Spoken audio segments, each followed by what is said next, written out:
Hello friends, evening ஸ்நாக்ஸ்க்கு முறுமுறுன்னு cauliflower fry வேணுமா? அப்போ இந்த மெத்தடில் ட்ரை பண்ணி பாருங்கள், உங்களுக்கு ரொம்ப பிடிக்கும். அதுக்கு ஃபஸ்ட்டு காலிஃப்ளவரை சின்ன சின்னதாக கட் பண்ணி கொதிக்கிற தண்ணியில் காலிஃப்ளவர் போட்டு அது கூட கொஞ்சம் கல்லுப்பு அண்ட் கொஞ்சம் மஞ்சள் தூள் ரெண்டும் கலந்து போட்டு ஒரு நிமிஷம் பாயில் பண்ணி எடுக்கணும். பாயில் பண்ணி எடுத்த காலிஃப்ளவரை நார்மல் வாட்டரில் ஒரு 1 or 2 டைம்ஸ் வாஷ் பண்ணி எடுத்துக்கலாம்.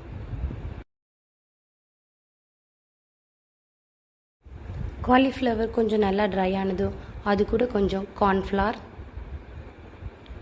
Rice flower,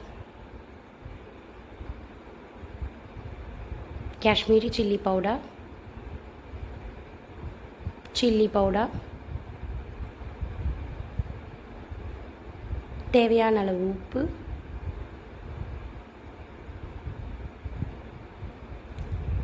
ginger garlic paste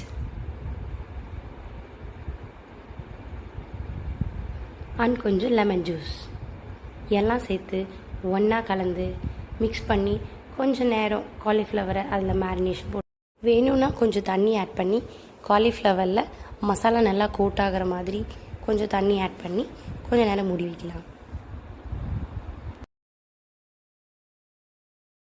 cauliflower மூடி வச்சுருக்க கேப்பில் இன்னொரு சைடு காலிஃப்ளவரை பொரிக்கிறதுக்காக கொஞ்சம் ஆயில் ஊற்றி நல்லா சூடு பண்ண வச்சிடலாம்.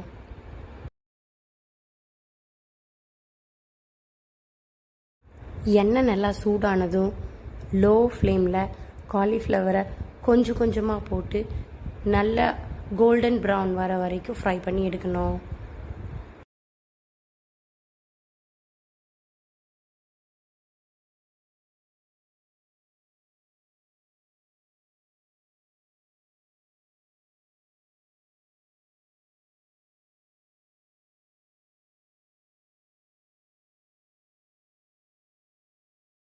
இந்த மாதிரி காலிஃப்ளவரை நல்லா ஆயிலில் போட்டு டீப் ஃப்ரை பண்ணி எடுத்தோம்னா டேஸ்டியான மொறுமொறுப்பான cauliflower fry ready.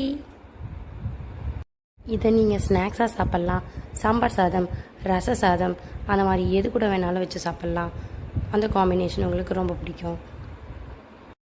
Okay guys, இனி அடுத்த வீடியோவில் மீட் பண்ணலாம். பை.